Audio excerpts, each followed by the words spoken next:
because we're sneaking. Me and Mitra are sneaking in Atlanta. I assume this isn't a real countdown, or is I it? hope not. I think it is. Oh, It says recording. Go Guys. for it. Yep. Oh no, are we gonna work now? The show must go on. Oh, okay. Let's find out. Another day in beautiful LA. Can somebody send me the script? for real, right? A little late for that now, D. You're beginning where you fit in from here. Y'all are opinionated, you know? Ooh. That's funny. What are we covering, right? Okay, Dimitri, if you don't know what to say, just don't talk. The Just don't say nothing. ladies will take all that space. You're gonna say, Dimitri, we're gonna turn it to you. I'm gonna just sit here and stare at the camera. The ladies will take all that space. More time for us? Fantastic. All they need is to hear his raspy voice. That's all. They don't need to hear nothing else. Man, the Bass. love I received because God gave me a voice is incredible. Bass. My son be like, Daddy, can I get some pancakes? I'll be like, son, relax. Oh, look at his pancakes. It's a little deep voice. Logan gets whatever he wants. Like, can we get up now? It's good morning. See? Crazy. You spank your son. Do I spank him? No, I ain't gonna spank him. He get whoopings. Now, come on, Dimitri. Wait. You said no, and then you said yes. Do you use corporal punishment on your child? Spanking is so whitewashed. He don't get spankings. He said he get ass whoopings. Yeah. Yeah, I don't know what it means. So you do use corporal punishment? Ain't no damn corporal punishment. Leave Dimitri alone. He putting you on blast right now, Dimitri. The thing about it is, I'll be honest. My son, in 12 seconds, I'll summarize it. My son probably had 2 whoopings in his entire life. Yep. They got the job done. He's a very respectable young kid. Ooh, that's too many. Need to know you serious. Yep. You got to know your daddy serious. Welcome to Truth Talks. It's been a crazy week. We're on our new platform on the Black Start Network and growing like crazy thanks to all the OG truth tellers hanging with us. We appreciate it. We're coming on after Roland Martin Unfiltered, and we're glad to welcome the whole Bring the Funk fan club to our Truth Talks family. I need all of you to hop in the chat tonight with the hashtag Truth Tellers and help us answer a really tough question. Be honest. Do black men hate black women? Truth Talk starts now.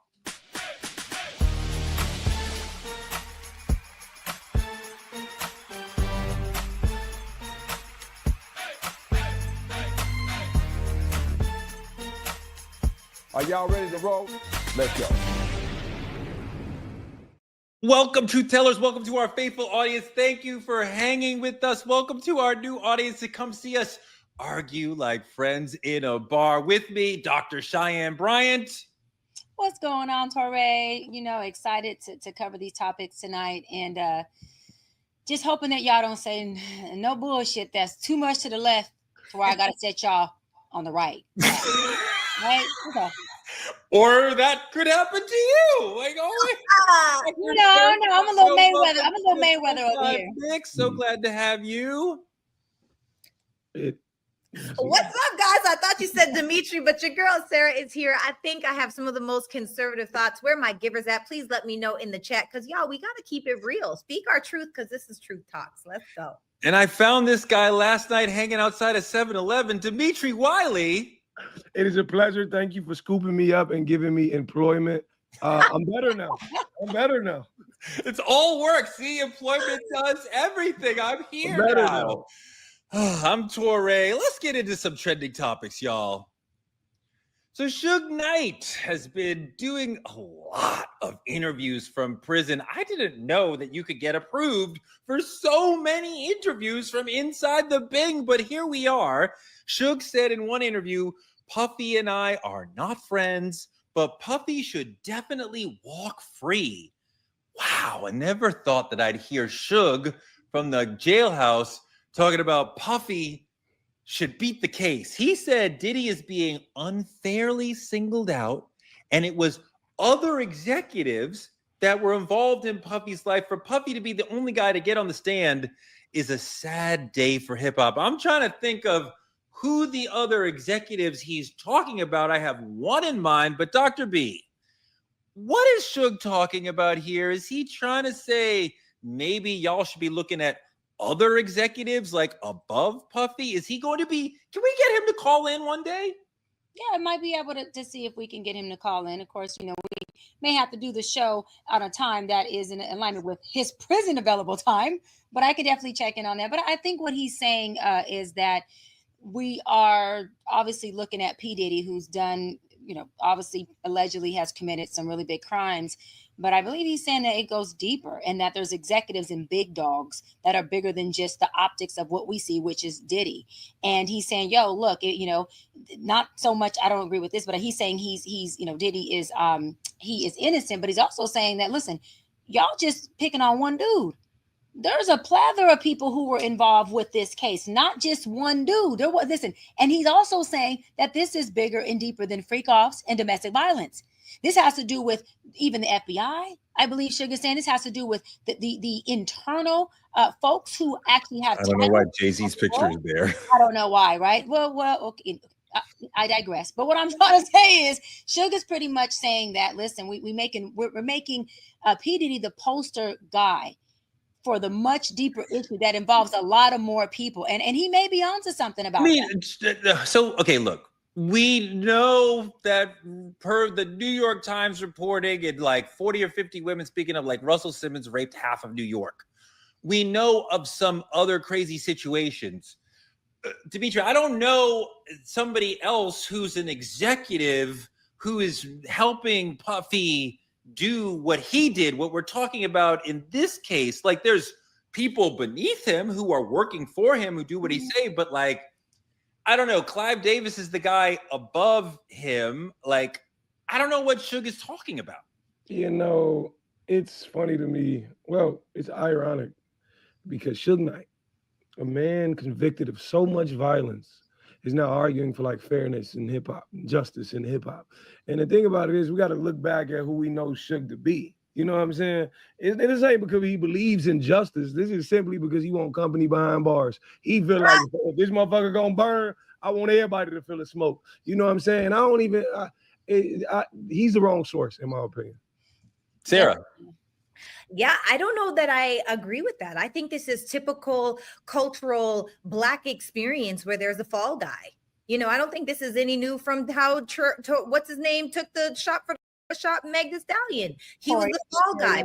Whoa. Tory Lanez was the fall guy? What I'm saying is, how often do we know inside of the Black community where there is one person that takes it all for everybody, and then when that person gets out of jail, they're taken care of, right? This goes back to the relationships, and this is one of the reasons why I don't feel like Diddy will ever go broke, because he has an opportunity right now to incorporate some of these people that are almost most certainly guilty. Yes, I know we've only heard it's a one-on-one thing as far as the freak-offs go, but these parties were huge. They were massive. Whoa. How do you know that? We don't know that. Nobody has seriously testified to that. Nobody has reported that. No serious person has said there were these eyes wide shut, wild Hollywood parties. Nobody has said that.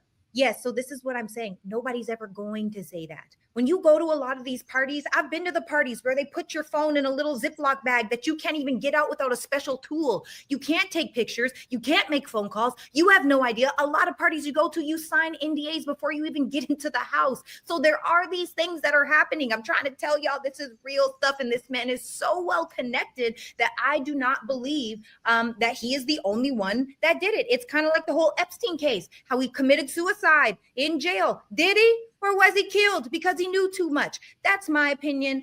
I don't know. Call me a conspiracy theorist. Okay, you have it your way. You're a conspiracy theorist. No, a lot of people agree with you on Epstein. I just don't know.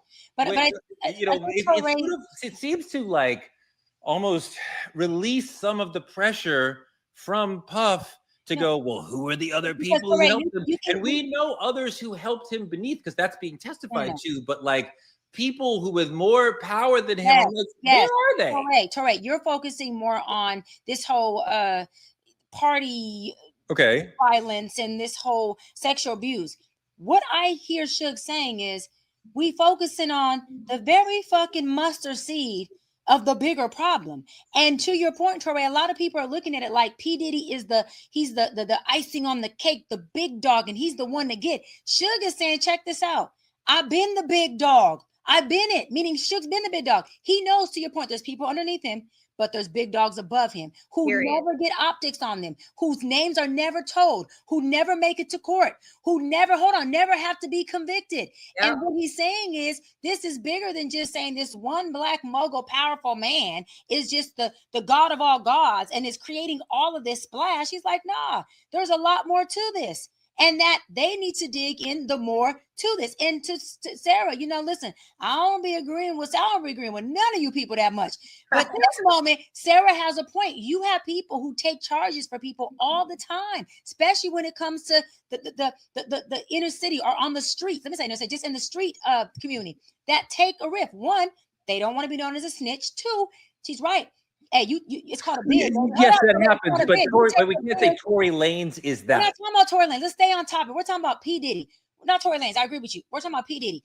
We're saying when people take a bid, it's called a bid in the hood. When you take a bid for somebody and you come out, you are due diligence for a pay, not just monetarily, but loyalty and protection from the folks in the streets. So what she's saying is it could possibly be that yes, he's on trial. And of course, allegedly he committed all these crimes. Okay, we see domestic violence is definitely one we've visually seen on camera. But he could be in there not telling on the higher ups, whoever these people are, so that he's the one like, look, dude, if I tell the higher ups a couple things, it's going to open up a whole nother can of worms that is even bigger than the stuff that he's being allegedly, accused of doing.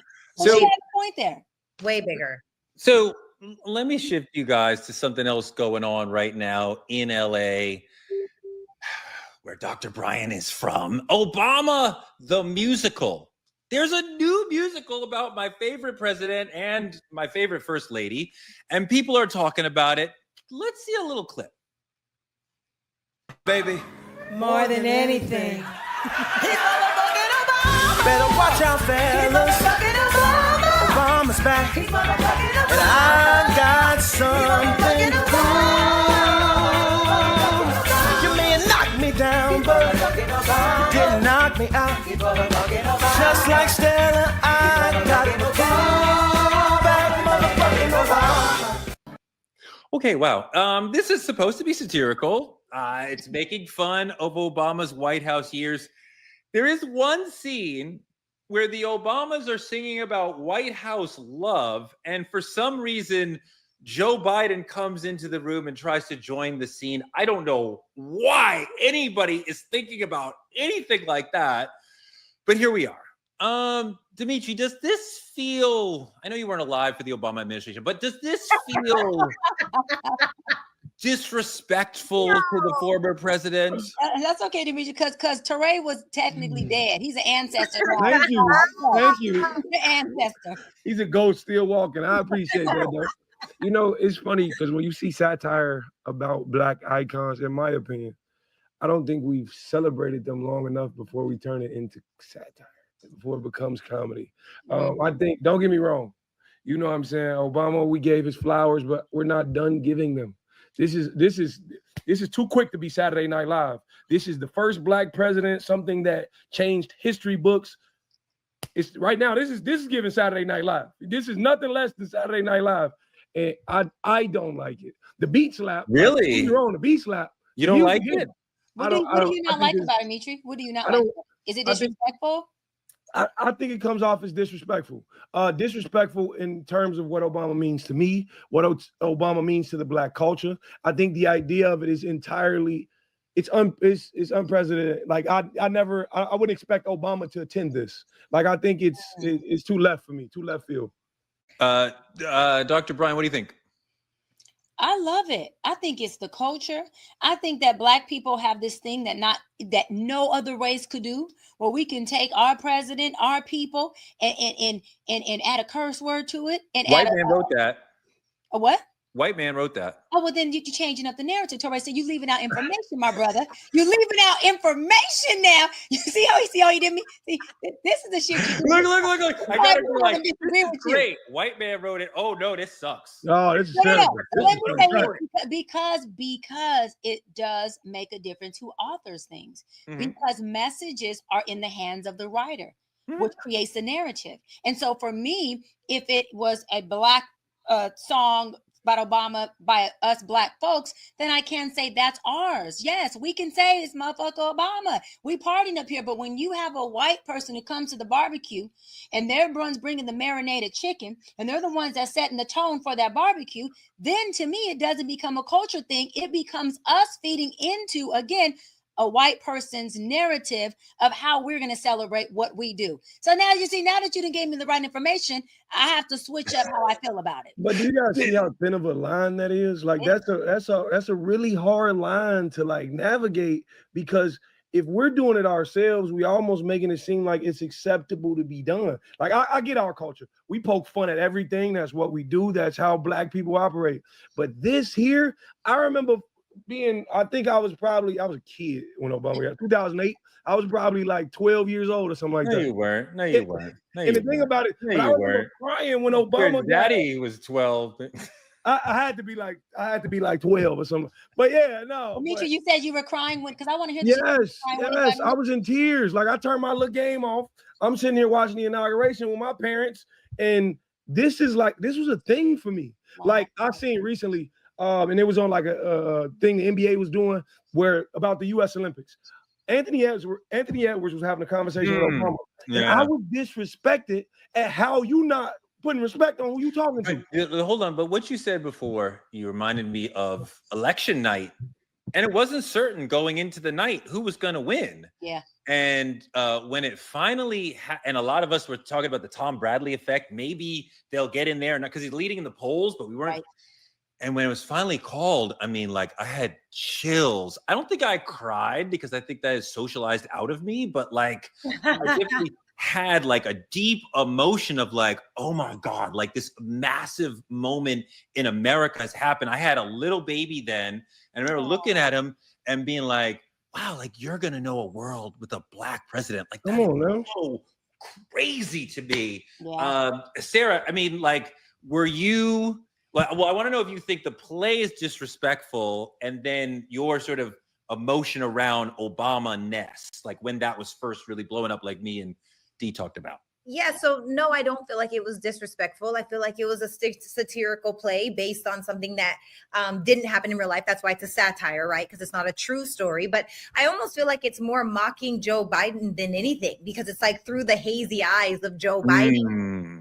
And so for me, that's what kind of makes it like, okay, we did have a black president. Okay, there is catchy music. I'm probably going to be singing this song now for the next 3 days because it's so catchy. But I really just feel like one of the things that I do love is that, you know, while Obama was in office, he was one of very few, if not the only president. And mind you, I'm Canadian. I didn't grow up learning about all your presidents, but I did hear a lot about the scandals, and we didn't have one. What? So I love during Obama, there were no scandals. Yes. And I love that for us. But there were scandals with a lot of other presidents, right? And so for me, I feel like we just have an opportunity to laugh about something that was great. This is what we do as Black people. I love that they're telling the story in a funny way, and it just is what it is. I don't feel like it's disrespectful. However, when it comes to the president, there's nothing more beautiful than being able to see a piece of yourself at the highest, most highly esteemed position in America. I think that creates opportunity, it creates belief, and it really shatters a lot of the mindsets that we used to have. Like, we could never have a Black president. Well, we did it. You know, I obviously we don't want to judge a piece of art that we haven't seen, although, you know, because I want to evaluate the tone of how something's done, although I don't imagine how Joe Biden walking in mistakenly on a moment of like real love between this deep loving couple that has been together for decades, and their love is sort of like iconic. I don't know how that would work. Like, how am I supposed to not find that disrespectful? Like, we gotta see it. Yeah, I mean, I want to, but I mean, I don't know how you can play it that it's not going to make me cringe. Should be like, if this was a Trump musical, he'd be standing on a horse riding in with some powerful song playing in the background. It would not be this interpretation. There's a movie out right now. There's a movie out right now about Trump. Yeah. And you know what, Sarah, with all due respect, This is a black news with a black voice. We don't give a damn about that. We're not going to promote that. Amen. Amen. Moving into politicking, our next segment. When you go to school, you should learn facts. But because of the maniac who Sarah's just talking about, in some schools, they won't be learning facts. Starting next school year in Oklahoma, in high school, students will be studying the 2020 presidential election and learning that maybe it was stolen from Trump. Make your own decision. Research it yourself. Figure it out for yourself. Fact check, it was 100% not stolen. However, the big lie about the 2020 election persists. And you wonder, like, Cheyenne, should black people be part of like reverse unoing this trend of like fake news and fake information? And could you have like black institutions like a church say, we're going to start to help educate the community? Let me go further. I love what you said. Not just a church. We have Black Lives Matter. That's a civil rights black organization. We have NAACP. That's a civil rights black organization. We have many other organizations that aren't as big as those two, but are extremely impactful. Why are they not mobilizing? And I'm a president of NAACP, and I'm calling us out. Why are we not mobilizing with other, not just civil rights, but black organizations that provide resources? We got financial literary organization for black folks. We got educational. We have all kinds of organizations that give away scholarships for education. We got HBCU organizations. We have the Divine Nine. Do I have to keep going? We have so many black organizations. Why are we not organizing as a collective and saying, okay, in every church, let's teach it. NAACP, in every one of your branches offices, let's set up shop. Back in the day when we were not able to go to school and we were at the hands of the master, what do you think that we taught our kids at? What do you think the education was exchanged from? I'm not saying we go back to slavery days. What I'm saying is we have to mobilize and figure out, okay, Torrey, listen, where do we do this at? How do we do it? So many organizations have buildings that are donated to them. Churches have churches and they have different buildings donated to them by the city because they are a tax exempt organization that they don't pay for. So if you're not paying for it, then why are we not using it so that we can push out education to our black students and our black kids, even adults? Dimitri, there's all these ways that an organization, institution can serve the community. A church will do its education, right? A library will do its thing. But like, I think about like the Black Panthers, and they're doing the activist work and protecting against the police, but also they are serving breakfast to children every single morning. That was a requirement for every Black Panther chapter. And so when they're doing that basic service for what the people need, that is so empowering. And I think about whatever institution it is, to come in and say the basic need that we need is education, Black history education for the children. So how can we give them that? Because we're also giving them spiritual education or library or whatever, but they need this. So like, should we not be thinking about how else we can get this education to students if the schools aren't going to do it? No, absolutely. I think it's about coming up with programs. It's about starting things of our own, and it's about learning ourselves, because a lot of time education is a passed down thing. Before you ever touch a textbook, your parents tell you what's going on. If they don't know, they can't teach you. So first it's about educating yourselves as well. I think that's the biggest. I'm learning so my son can learn right behind me. It's passed down knowledge. But the thing about this isn't just rewriting history. This is erasing history before it ever touches a textbook. So they're not going to know anything that actually occurred. And then they have to live in conspiracy. So yeah, absolutely. It's about doing the work ourselves. We got to start doing it ourselves. Okay, let's move into the main topic, because this is going to be very emotional, very real.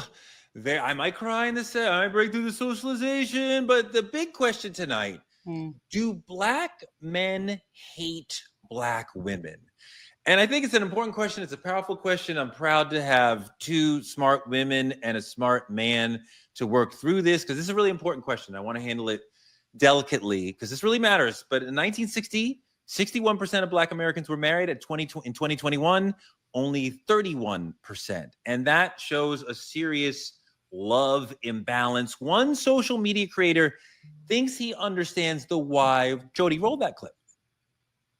Men don't like women for real. They don't. They like women sexually, but they don't like women. They're not attracted to what a woman is outside of her sexual organs. So then when we get into why a lot of men womanize, or why it's just they're minimizing a woman based off of who she slept with or who she potentially can sleep for, because it's like you haven't gained the appreciation of the wholeness of a woman yet, and what that wholeness of a woman can bring to your life.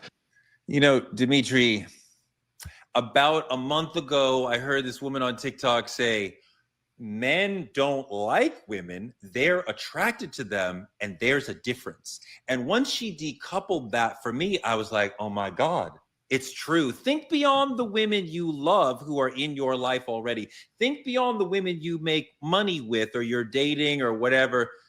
Now you're like, do you like women? Like, if they don't have something specific to offer for you as far as the transactional nature of men, quite often, like, I think a lot of us don't like women. We don't care for women's culture. We think we look and I think we're socialized to do this, and that women often don't like men because men are shitty to them, but we don't like them because we are ultimately misogynist and not learning to value womanness. What do you think, Dimitri? You know, in all actuality, I love women. And I think the thing about it is, when I say that, oftentimes people hear it in some misogynistic state. Like, no, I just love the quality of a woman. I learned a ton from women, and I love the way they carry themselves. What do you think about most men? When I say most men, what I mean is the idea that I don't think black men don't like black women. That's not exactly how I look at it. I just don't think black men were ever taught how to love women or admire women, anything out of a survival state or their ego. Like, I don't think growing up there was somebody who said, this is how you treat a woman. This is how you treat a black woman at that. Like, even when you look at their relationship with their mother and how that is also a sticky situation. She's learning, and there's a resentment building in the same way. I say it all the time. The same way a man respects his mother, he'll respect women in the world. That's my opinion. Cheyenne, so do you feel from your side, all the things that are, do you feel like black men hate black women? Do you think that we like women? Like, where are you? I did a whole clip last season on this, and it went viral and crazy. A man is what his mama makes him. And a man who's raised by a single mama doesn't learn how to be a black man who dates a woman. He oftentimes learns how to be his mother's man, which means at a very young age, he takes on a lot of responsibilities that create a resentment in him toward his mother. His mother, who happens to be black and women, so we're talking about black men, ends up becoming the optics of who he sees that black woman or girlfriend or wife to be as an adult man. Let me go a little further. When he doesn't have a father in the home, of course, we know that's daddy issues, and that also creates mama issues, parental issues. However, that young man deems his father a nothing ass NIGGA, a loser, all those things that he deems his father for not being there. That's exactly how that black man sees himself intrinsically. So when you have a man who doesn't love himself because he feels devalued because father wasn't there in the home, and he sees himself as a nothing ass man, even though he's not, and he can be a great father and a great husband, that is going to have a direct impact on his dislike for himself. Anyone who doesn't like themselves is going to have an issue with loving or liking their partner. Let me go one step further. There are a big group of black men, not every, that do not only dislike, but they really hate black women. And they don't know it as subconsciously because they have the gun pointed, not literally, I'm using it as a metaphor, pointed at every black woman that looks like the mama who couldn't keep their father around, keep their father around, so they didn't have a daddy, who either didn't communicate well enough in his perspective as a young boy with his father enough so daddy can be around. And usually it's daddy didn't want you, so guess what? Daddy didn't want me. And that young boy grows up to really have a hate towards his mom, who he never learns to unpack with. So he unpacks with every single black woman he comes in contact with. And it's very dangerous, and it's very, very sad. Sarah, do you feel like the black men you're coming into contact, not just the dating, but like all the men socially, whatever, do you feel like black men dislike black women, hate black women? Not at all. I don't feel that way at all. But I would agree with a little bit of what everyone's saying, that most times black men don't know how to love black women. And I say that because I don't think black women know how to be loved. If you look at this day and age of what's happening outside, there is no real standard. It's literally like, oh, you sent me to get my nails done. You took me to dinner. I can sleep with you this night. So now I'm offering you the most valuable thing that I have to offer for a dinner. That's pretty crazy when you think about it. And if there's no standard and there's no accountability, then you're not learning or setting in place. Like, you teach people how to treat you. You teach people how to love you. And if you yourself have never felt love because maybe your father wasn't in the household, or, you know, you're used to seeing your parents, they never had affection. If you did have both parents, you know, for me personally, I've never seen my parents fight. And so I, on my own, had to learn repair because that was something I never saw. I'm sorry, you've never seen your parents fight? Not one time. Not one single time. And I'll have you know, both of my parents. Is that because they have great conflict resolution or because they just don't fight? Oh, they have great conflict resolution, and they never fought in front of us kids. That was like their because rule. They make a point not to argue in front of you. Absolutely. They do argue, but they just keep it private from you. That's amazing. Somewhere else. Now, that being said, that almost ruined me a little bit, because inside of that, I thought that if I fight, or if I'm angry, or if I'm upset, I'm doing something wrong. Oh, this isn't what love is supposed to look like. And so there are flip sides to learning everything. But I really feel like we as women get to set the standard and start teaching these men how to love us. I appreciate what you sisters have said, and obviously everything you've said is correct. But I want to pull you into the question a little bit more. Because I feel it from the locker room, the hangout, the chit chat, whatever, that we don't really like women. We want them. We want to be seen with a hot woman. We want to, spend the night with you. But do we like you? Like, we like men. I think we want to hang out with men. We want to impress other men with our money, with our skill on the basketball court or whatever, with the woman we get. But like, I feel like talking to other men, don't talk about yourself, because that's but that they don't, Dr. Bright, you don't see men disliking women? Oh, I just said a hard yes. I don't only see a group, not all, but a group of men disliking women and seeing them as an enemy. I also see them seeing them as competition. So what that means, listen, call it what you want to, but the Black community has a deep-rooted mommy and daddy issue, period. That's not something that we're hiding from, or not something that we're gonna act like doesn't exist. That in itself creates an identity crisis. That in itself creates something called self-hate. Mm-hmm. And when a person who doesn't identify with who they are, or they don't like parts of them because parts of them were missing in a childhood that could have reared or loved or validated things about them, then they grow up to learn how to compete for validation and not commune in a relationship. And what happens is, that's not just Black men. I know we're on Black men, but Sarah made a good point about Black women. Right? Well, when you're growing up as a single mama, or you're growing up as a little girl with no father, then guess what? You got two people in a relationship that think they're trauma bonding, but they're not even fucking bonding. They're competing. No one's being heard. And the only thing they're doing good is probably sex, if even that. Let me say one thing, though, Dimitri. Mm-hmm. Patriarchy values masculinity.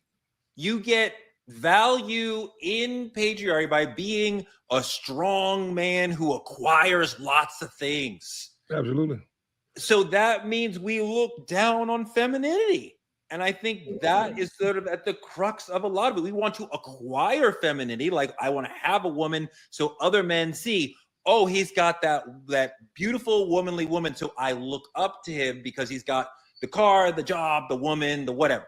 But like, do we respect femininity? Like, think about how often men make digs at how long it might take a woman to get ready for the night. We want her to look amazing. We want the earrings and the makeup and the hair, but then we're going to make a little dig about like, oh my God, it took you an hour to get ready. Think about, I saw this brother on TikTok talking about, you want to talk about mansplaining? Let's talk about how long it takes a woman to explain something. And I'm like, these are ways of just digging at femininity, and like, we just don't like women. The thing about it is, I don't think the problem is masculinity or femininity. I think the problem actually lies in the one thing men are taught that masculinity should embrace, which is ego. And I think a lot of times we lack the appreciation of a woman because oftentimes her value can insult our ego.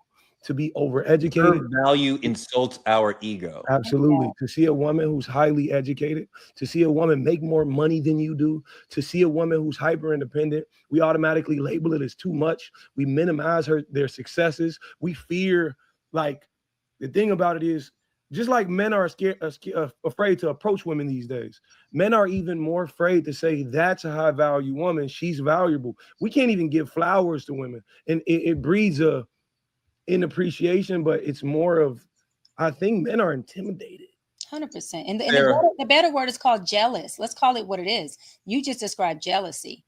Yeah, I definitely agree. And, you know, I will also say that as far as women go, I think that it is a masculine and feminine thing. I think that women, especially Black women, have become much more masculine, and for good reason. We know there's a lot of single moms. We're the most single mom race in the nation. And I think that men are getting a little cringy talking about a lot of Black women become masculine. But it's sure you want to go there? Let me give this disclaimer, because masculinity is not gender-based, it's energy-based. We all have both. Okay. Masculine man still has 10 to 20% femininity. The most feminine woman still has 10 to 20% masculinity. A really great book, if you guys want to do your research, is The Way of the Superior Man by Data. He really dives into how masculinity and femininity work. And because now a lot of these super successful single mothers are out here, a lot of times I can't teach a man how to be a man. I'm a woman.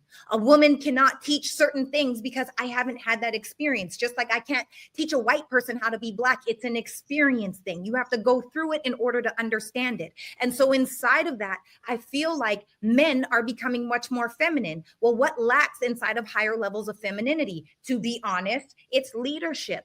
How are we supposed to follow a lead that a man doesn't have? And so I do think that a lot of men are feeling emasculated. I do feel like a lot of men are feeling like, oh, she thinks she's too tough now. She thinks she could do better than us. Look at her. She thinks all we want is money. Because the truth is that man who was raised by a woman, kind of acting like a woman, wants the leadership that he hasn't qualified for yet.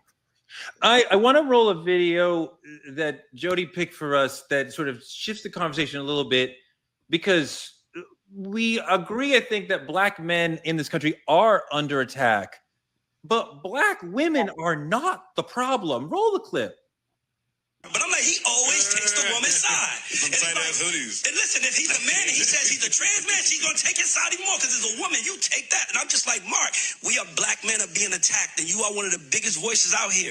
And what I'm saying is that if you don't give a voice a reason, the Black man under attack trope in these conversations specifically is fascinating to me, in part because Black men have a tendency to do something that I see white women do all the time, which is they get so hung up on their oppression that they forget their privilege. Because the reality is, as Black men, yes, we are under attack, and our predator is not Black women. The predator is white folks as a whole, white society. And so when we are under attack, it is by white society. But within Blackness, Black women are also under that same attack and then have to experience the intra-racial oppression that Black men put on them. You know, Black women are experiencing racism just as we are, and then experiencing sexism on top of that, which is something that we as Black men are perpetuating onto them, as well as white society as a whole. Dimitri, I love that comment. I love that brother's work on TikTok. You know, part of the thing we haven't talked about in this conversation is the times that men can be violent toward women. And I'm not just talking about the physical violence, which is obviously horrible, but the sort of emotional violence that we can sometimes visit on women, which I think comes from misogyny. I think comes from, in some men, an anger toward mom that can't be expressed toward mom because she is a queen and a saint. So then you're taking it out on your girl or the girl you're dating right now. There's other ways that we are expressing hatred and disdain for women. I think sometimes we experience racism in the world and can't put it anywhere and put it on our woman. And I think there's a lot of ways that we are putting our pain and stress from the world on our women, Dimitri. And I think that's part of what's relating to what I'm talking about with us hating them. No, it's a fact. It's not even close to not being true. It's a solidified fact. The idea that a lot of times what we harbor inside, what we hate about ourselves, we gotta make somebody feel worse than we do, and that's usually the person you lay next to every night. But what I've learned with my friends and XYZ, I don't have any friends who put their hands on a woman at all. Of course. But what I've seen in just in general from being black and in the hood, oftentimes the men who grow up to hit their woman, they dad hit their mama, and it continued, and it continued, and it continued until this became just a degrading act that just men hold against women. And to be quite honest with you, like I'll give you an example. I had a friend, an old friend of mine. He would just lash out. He would drink, he would hit, and this is every single thing his father did to his mother that he hated about his dad.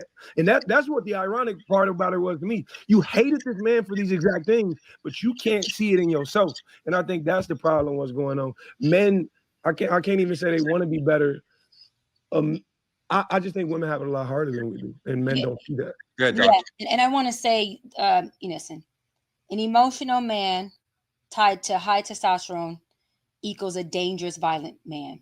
When a man grows up with only a woman in the household, he learns how to process his emotions like a woman. There's no man there to teach him how a man processes his emotions. So when we're talking about men being violent in relationships, well, men, y'all are full of testosterone. Okay? That's a natural hormone for y'all. You get into a relationship with a woman and things get hot and spicy and emotions are flying, and you have two people who are processing their emotions like women, meaning at a high peaked emotional level. One is a woman who learned how to process them like a woman. One's a man who doesn't even realize I'm being emotional like a woman tied to my testosterone that is now inflaming me to be enraged. That man doesn't know how to not regulate. At that point, regulation doesn't become a problem. Hold on, Torre. Regulation is not a problem. It's his baseline for processing and understanding his emotions come from a feminine place. And that poor baby, that man doesn't even realize it because he's been doing this all his life. Let me ask you this. Is the lack of emotional intelligence in black men part of why, or explain why, we hate black women? Yes, Torre, you cannot have, I'll let you 1 second. You cannot even hold a black man accountable for emotional intelligence if he doesn't even understand that he is processing his emotions like a woman. And when I say woman, I'm not talking about calling him names or feminine or soft. I'm saying he literally learned that when I get upset, it looks like this. When I get upset, it looks like this, because his mother was a woman who was emotional and expressed herself in this way. He never got to see a man say, this is how you do it, son. You can identify your emotions. This is how you feel. This is how you problem solve as a man. This is why the men who are in prison, they have literally done studies showing their emotional ability of having cortisol levels at a higher level than the men who make different and better decisions.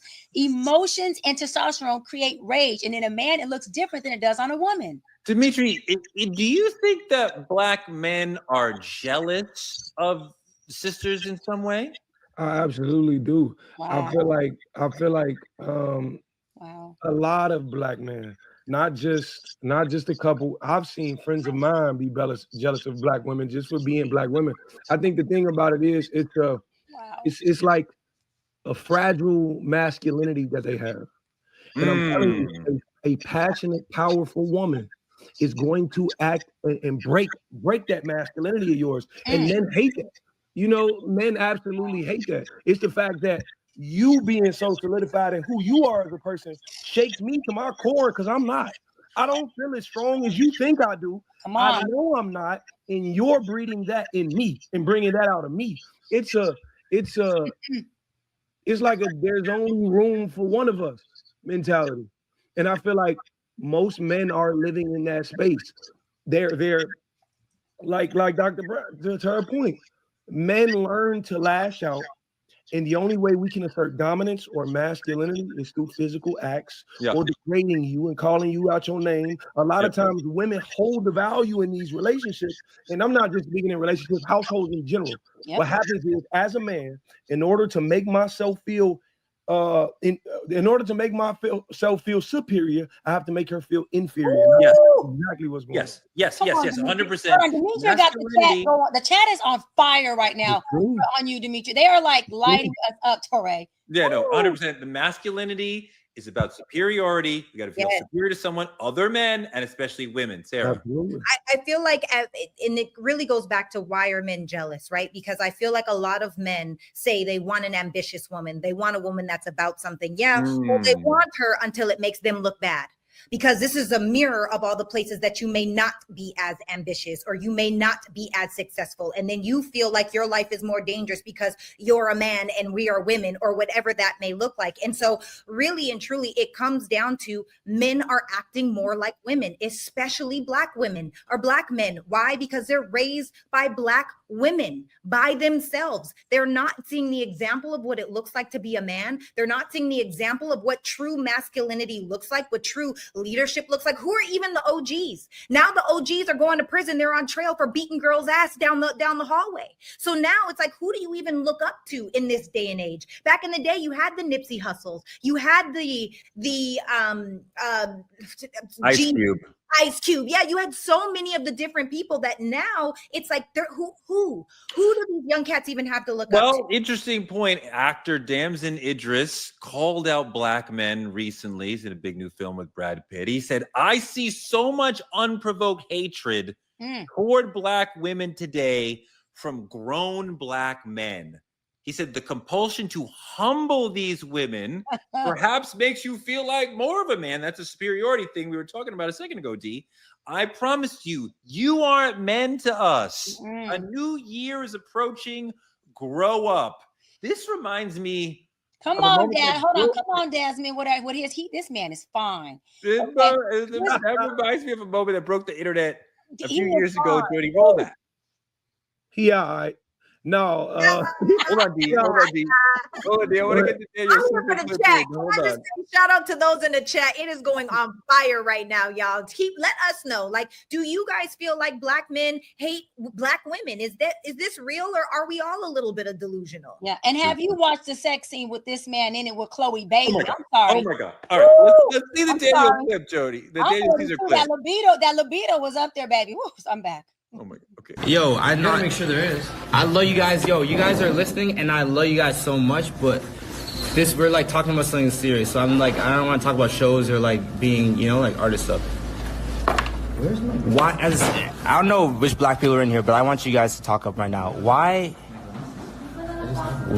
do we? I saw it here. I heard something drunk. Why are we being so mean to Jules? Why are we being so mean to white people right now? That's a serious question. Why is it that we're allowed to be disrespectful and rude to everybody else, and when anybody returns any type of energy to us, that's not equality? I don't want to be treated like I can't take a joke. I just went through the fucking Chappelle shit, and I had to, like, in the moment acknowledge that I was being fucking sensitive. You know what I'm saying? And I need to be able to take a joke just like everybody else. Dimitri, I need a little context here because apparently white people are the real victims and Black people can't take a joke. That's the problem. I don't need any Black person telling me don't be mean to white people. Shut your mouth. But he's also from Canada. I told you they're hip. I don't know. Dimitri, can you give me a little more context on what is going on here? I think the idea of it is you have a very, how do I put it without offending him in general? You have a very misinformed man, in my opinion. You have a very placed, he's placed in the middle. When I look at Daniel Caesar, I see somebody who doesn't quite understand the perspective either me or you may have grown up with, either Black man or Black women may have grown up with, but I see somebody very misinformed. And I feel like he should be the last person having this conversation, especially after the stint he's talking about. But I don't think he can speak for the masses. I just don't see that. I agree. So wait, there's an idea that is popping up because, as we're saying, a lot of sisters are saying we feel the brothers don't like us or hate us or are just not serving us properly, not giving us that princess treatment we deserve. What do? Some people said maybe we should move on to something else, like white men or Asian men or gay men. Wait, what? If you're struggling to be valued by straight men, maybe consider a lavender marriage. What's that? Show them, Jody. A man and a lesbian get married. Lavender marriages, unions between individuals of different sexual orientations, have long been a way for LGBTQ+ people to navigate the pressures of a heteronormative society. These marriages allowed queer people to play straight, especially in eras less accepting of diverse sexualities, which were quite common amongst gay actors in Hollywood. Elsewhere, the concept of lavender marriage is evolving too. Some individuals are entering mixed orientation marriages not out of necessity, but as a conscious choice, prioritizing deep platonic connections over traditional romantic partnerships. Lavender marriages past and present show how LGBTQ+ people have balanced societal expectations with personal authenticity. Sarah, what do you think about the idea of sisters being like, it's not really working out with the guys, the straight guys? Maybe I should have a loving relationship with a gay man who will treat me like a princess and not pressure me in the bedtime.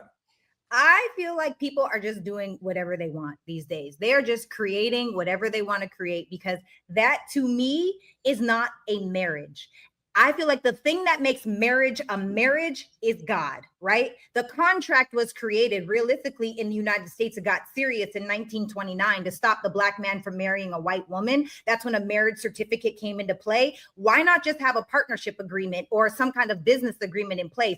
Because that's really a platonic friendship. Why not just be friends, have a business? Why get, I feel like that is a mockery of marriage, to be completely honest. I'm just gonna put that out there. And I also feel like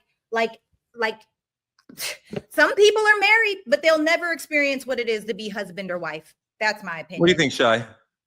I mean, I think that people should do whatever brings them happiness. I see a lot of people who are married the right way and they're miserable as fuck. And I see a lot of people who are married in the way that's supposed to be, you know, either, and I believe in God, I'm saying under God, but no marriage certificate, and they're happy. I see a lot of people who are, so my thing is create what works for you.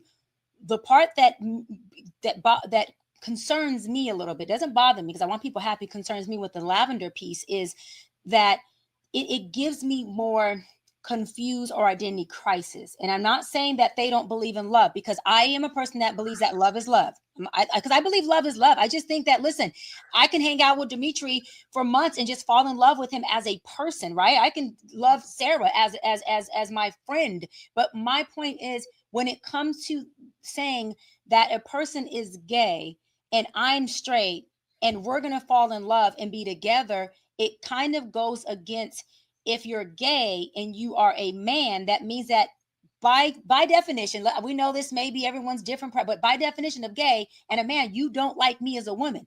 If I am a heterosexual woman, I'm supposed to not like you as a man because you're gay, right? So how do we end up together in a way where we actually really want to be together, and we're not just being married for the sake of marriage, but we're being married for the sake of companionship and really wanting to be together? Well, let's address that question. We got a video that will speak to what is the attraction to lavender marriages. Jody, let's see that. A gay man will always give a girl princess treatment, unlike a straight man. So ladies, if you really want princess treatment, it's time for you to consider having a lavender wedding, because a queer man is always going to protect you more than a straight man would. That's just how it is. We hold women closer to our hearts because I believe that gay men, queer men, are more in touch with masculine and feminine energy on an equal level, which is why we understand both sexes' feelings and we respect people more. If you're a girl and you decide to date a gay man, you're never going to feel like you don't know where you stand with him. He's always going to be honest with you, and obviously you've laid out the boundaries before you've even chosen to get together. But I'm being dead serious when I say that women and gay men should start dating, because at the end of the day, we're just wasting our time here with other men who we try and date because they are not equipped with the tools. Wait a minute, wait, we won't know where we stand with him, because as a straight woman marrying a gay man, do I have to also be concerned about other men and women? See, this is where it just becomes overload. You guys are gonna work out those boundaries. The way that he, assuming that's his pronoun, explains that, was really beautiful and makes a lot of sense. You will get a lot of love, appreciation, and understanding from that person. Push back. Why are you saying that, D? I can't let him have it. I cannot let him have it. There's very, very masculine men, very men who know how to be man, who relate emotionally, mentally, all of that to a woman. And you cannot say we hold them closer to our. No, it's not true. You may share similar activities. Y'all may go do the same shit. Y'all have fun doing it. That don't mean you hold them closer to your heart. That's bullshit. The thing about it is, I feel like, honestly, women are moving towards it because they're not getting the loyalty and they're not getting it in traditional relationships. Like what he's talking about as far as being able to value womanness and femininity, he clearly values those things way more than we do. And so he's going to treasure her in a way that a lot of straight men can't do or won't do. The sisters are saying, the brothers don't like us. The segment, it was like, do we hate them? The gay men are like, not only do we like you, we want to be like you. But Like Sarah, again, this is an attack. Fuck it. This is an attack again on our straight black men. Thank you. I don't care. Thank Hold you. on, let me tell you why. Because he's saying, as a gay man, regardless of his race or creed, okay, I can love you better than a man. Then you got a black woman who posts this, who's saying, listen, I'm going to go ahead and confirm that gay men can love me better than obviously the men, black men that she's dating. This is what happens when they're trying to push an agenda. Love who you want. Be gay, LGBTQ. Sister posted this. Nobody's pushing an agenda. There is a group of men who value you and want to share makeup. You know what? You're right. You're right. You guys could have a loving conversation that actually nourishes you. You're right, because you know what? All of my life, I've loved my gay boys. I don't care. Let me tell you, I have gay friends I grew up with who were boys in high school, and now Chris is vanity. Okay. She is vanity now. And what I'm saying is, you're right.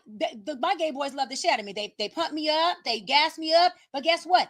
That is a friendship within our relationship. Oh, yeah. We don't have to become married or be in a relationship where we're romantic just because they do that. And let me say this, it doesn't have to be an attack against, men in general, but especially black men like Dimitri, who's like, wait a minute, I also hold a woman close to my heart. I don't have to be not respect or love women because I'm not a gay man. Nobody is saying Dimitri can't get, his slice of the pie. Sarah's over here talking to 4 men at a time.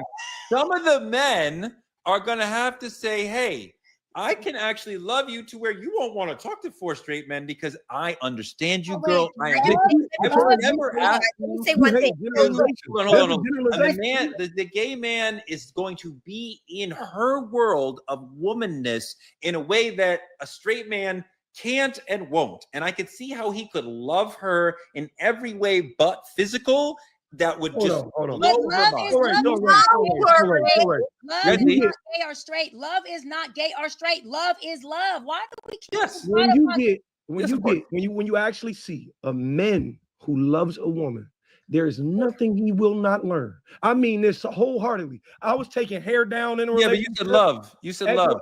Whatever the case is, there's no way I'm not willing to relate to my woman. What she needs, I will do. It is not about whether you gay or straight. Baby, you want to, my father, my parents have actively been married for over 30 years. One of my mother's favorite hobbies is she like going to see the male dancers at the She found the guy for her. Hey, listen, what about this? Dad, find that guy. My dad goes. He goes. Your dad is wonderful. Your dad is wonderful. There's a lot of sisters who don't have somebody like your dad or somebody like Shy's dad. My dad was a fantastic. My parents were married for 40 some years until he died. Right? I mean, like fantastic marriage. Like Sarah, didn't fight in front of us. Right? Like amazing marriage. But not everybody has that. Sarah, if you don't have the opportunity to have somebody like your dad, her dad, my dad, his dad, why wouldn't you choose somebody who's gay who will love you in every other way? That is not a marriage. That is a friendship. The one in order for a marriage to be valid, you have to consummate the marriage. You don't have a marriage. Question. If a straight couple, hold on, if a straight couple stops sleeping with each other, and there's lots of straight couples that aren't sleeping with each other, is that still a marriage? Marriage, yes, because it's already been consummated. What this is telling me is that women are tired. We are overwhelmed and we are overstimulated. And a lot of the good women, and y'all let me know if you can agree in the comments, a lot of the good women are at home in their houses, barely even going out anymore because of this kind of thing right here. What would make you think for 1 second that I'm going to marry a man that would never be physically attracted to me, that could never give me the reassurance and that womanness that I need, that never wants to touch on my body? There is no way on God's green earth that it makes any sense. Create a partnership agreement, okay? Do an escort together. It does make sense. For what it is, one thing. Make someone your beneficiary, Torre, but do not Let's say, Sarah, one thing. This is happening, and this is working for some people. Like, it's not going to work for you. Don't want you for it. It's never going to work for Dr. B. Fine. Nope. But there are people like Star Jones who's like, works for me for a period of time. Like, if it's working for you, we're just past that age where we have to front a relationship. If you want to be outside with 2 women and 2 men, do it. Be happy. That's not what Star wants. That's not what somebody in a Lavender marriage wants. John and Regina George. It started with Phyllis Gates and Rock Hudson, right? These are the things that it started with. And now that was because it was looked down upon for you to have a same-sex marriage. This is 2025. Men are saying they're women. But women that's not the problem. These gay men are not saying they don't want to get married to men. They're saying, I have a great relationship, friendship with this woman. Go ahead, Dimitri. I want to make this very clear. I'm not sitting here arguing who you married to. If a man want to marry a woman and you gay and they not, you do you. Right. But my problem is you're generalizing on the internet saying I can love you better than a straight man can. That is not true. And Torre, you hate generalizations. So please don't sit here and act like this is a valid one. No. I'm talking about when you have a large group of people who do not choose whether or not they are in that group. That's different than that. I promise you, that gay man will make that woman feel more loved, seen, heard, and appreciated than we can. Because he's already saying, I love women. I'm here to you can't promise that. That's so subjective. You don't know what that man can't do. You cannot say that man. Well, that is so subjective. And that's also still, you are joining the attack against men parade. And I don't like it. I don't like it. No attack on men. No attack on men. Look, I mean, brothers have a lot of opportunities to marry sisters, and a lot of brothers are not taking those opportunities. So there's no attack on men. No attack on you. This is, I could do this for another hour. You guys want to go another hour? with a new topic, because I'm not lavender, pink, and turquoise. I feel you, Doc. But I do love the conversation, and I do love defeating all 3 of you guys in a debate. And it's just fun. It's fun. This conversation was really, really good. I love you guys. I appreciate you guys. I want them to. The comments are on fire. Y'all hit the comments. I want to know who was in the lavender. Who was in the lavender? That's what I want to know. Seriously, who is in the lavender? I want to know about this. I want to hear about it. And listen, Doc Squad, drop that Doc Squad in there. Let them know you listening. Put that Doc Squad in there with your opinion against Torre, who was just on this fight against men parade, y'all. Get him. No. If there's any gay women in the comment section, I'm open for marriage. If y'all want to just come on over here, I just want to put that out there. As men have to do better in the way that we treat, listen to, respect, talk to, show up for our women. I agree with that. And a lot of our gay brothers are doing that work as friends, and some of them as husbands. And I understand that's controversial for you 3, but we know they are showing up as great friends for some of our wives and sisters. They are. And we could be better on that level. Okay, really quick, Torre, we want anyone who's in the lavender relationship or in that lavender world, drop us your Instagram handles so that we can send you a DM. We want you on the show. We want to hear more about your lavender relationships and Because obviously, Doc, I'm ignorant to it. So let me know. I got questions. All right, that's our show for tonight. Like, comment, and subscribe on our YouTube at Truth Talks Live. Continue to watch simulcasting here on the Black Star Network, always after Roland Martin Unfiltered. Advertise with Truth Talks. Reach the 10 million people who watch this show, and small businesses and influencers partner with us by visiting truthtalkslive.com and become a VIP member of the Truth Lounge, where you can get into the Lost Lover Boy Lounge. Is it lost or found? I am confused. We getting there. We getting there. All right. As we talked about, Black media is under attack. Black men are under attack, but not from gay men. So keep supporting us by telling a friend to tell a friend to check us out every night, 8 p.m. EST, 8 p.m. PST. We are here. The conversation that you always wanted to have, where everybody fights and drinks and gets into a mess. It's going to be fantastic every night like this. Next week, Attorney Ariva Martin, Judge Lauren Lake.